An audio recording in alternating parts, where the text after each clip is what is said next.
Welcome back.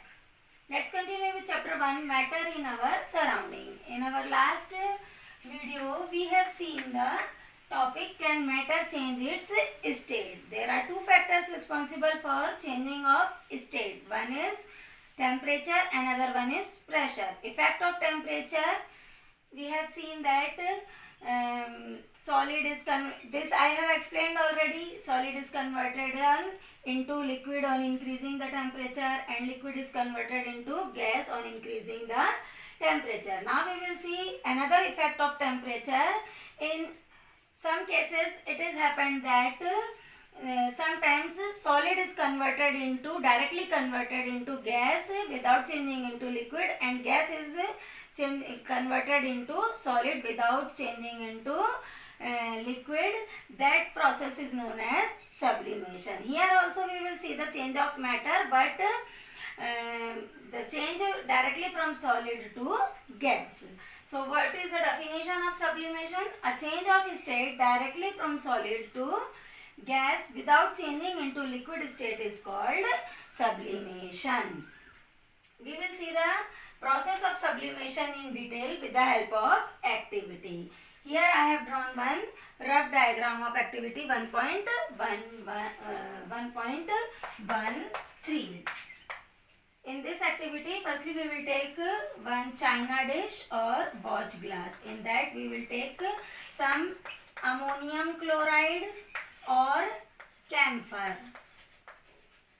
These are the substance which undergoes sublimation. All the substance does not undergoes sublimation. They can change. This is ammonium chloride is present in the form of white salt, and it is directly converted into gas. I am giving the example of these sublimate substances like phenolphthalein you are using at your home in preserving the phenolphthalein used to preserve woolen clothes and that blankets. For long time we are using balls, white color ball, that is called phenolphthalein. After 2-3 months you have seen that that phenolphthalein is disappear. Why? Because that solid phenolphthalein is directly converted into gas. So here I have taken ammonium chloride in this activity. So formula of ammonium chloride is NH4Cl. This is white colored salt. After that, after taking in the watch glass, we will put one inverted funnel on this, and the open mouth of funnel is closed by cotton plug.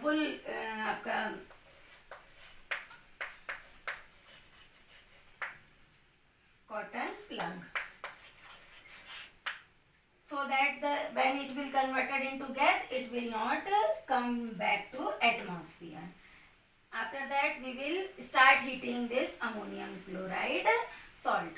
On heating this ammonium chloride salt, we will observe that white vapors are present on the inverted funnel. When whole ammonium chloride is converted into vapors, we will switch off the burner. After that we will see that that vapors are converted into solid. So what happens here? Solid is converted into gas. We have seen the vapors, and that gas is again converted into solid. By scratching the walls of funnel, we will get again ammonium chloride. So this is known as sublimation. Now we will see the effect of change of pressure on state. Now we will see the next factor responsible for the change of state, that is effect of pressure. On increasing the pressure, the particles become closer to each other and the state becomes changed. See here, if we will take gas, on increasing the pressure, the particles of gas come closer to each other and they are converted into liquid, and that gas is known as liquefied gas. You are using at your home liquefied petroleum gas. That gas is the converted into compressed into cylinder, so that becomes liquefied gas. Sometimes we will reduce. So what we conclude that on increasing pressure and reducing temperature, a state can be converted from gas to liquid. Have you heard about the dry ice? What is dry ice? Solid carbon dioxide is known as dry ice. When gaseous carbon dioxide is stored under high pressure, it is converted into solid and it is called dry ice. So which process occurs here in dry ice? What we have seen? Gas is converted into solid. It means sublimation occurs here. So as a result of sublimation, dry ice is formed. So this is the effect of pressure. Why this solid carbon dioxide is known as dry ice? Because it produces cooling effect like ice, but when we kept in our palm or in our hand, we will feel cold like ice, but the surface do not become wet. That's why it is called dry ice. Now we will see up to here how changes of state occurs and which process happens in the change in state. When solid is converted into gas, the process is known as sublimation. And when gas is directly converted into solid, the process is known as deposition. When solid is converted into liquid, the process is known as fusion. When liquid is converted into solid, solidification. When liquid is converted into gas, vaporization.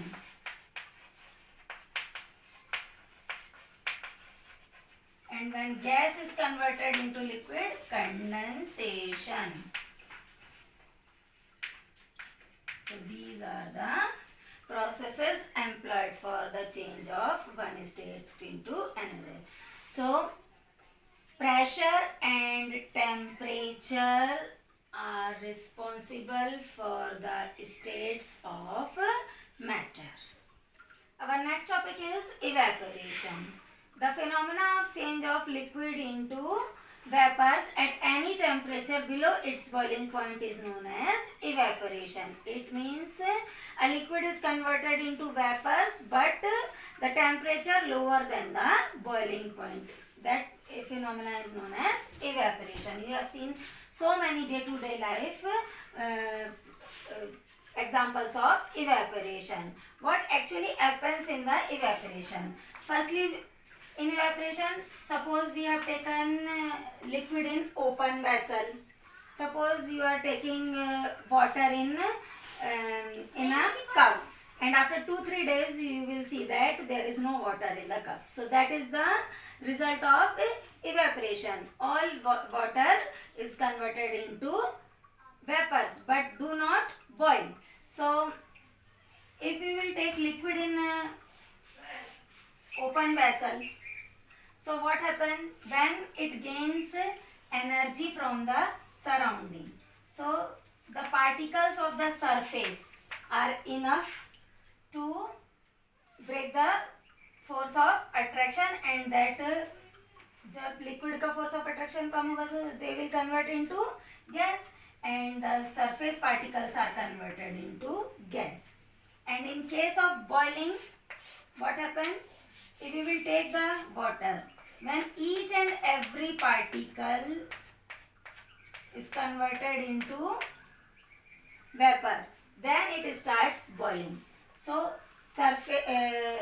evaporation is a surface phenomena and boiling is a bulk phenomena. Whole bulk is responsible for the process of boiling.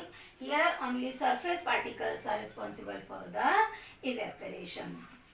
Now whenever what happens in evaporation? Whenever in evaporation liquid gains energy, firstly it converts into vapor, so it loses energy, it regains energy from the surrounding, and hence the surrounding becomes cool.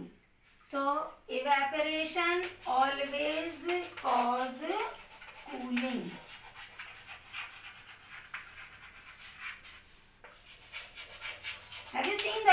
effect in boiling water? No. Boiling cause heating effect. Boiling cause heating and evaporation cause cooling.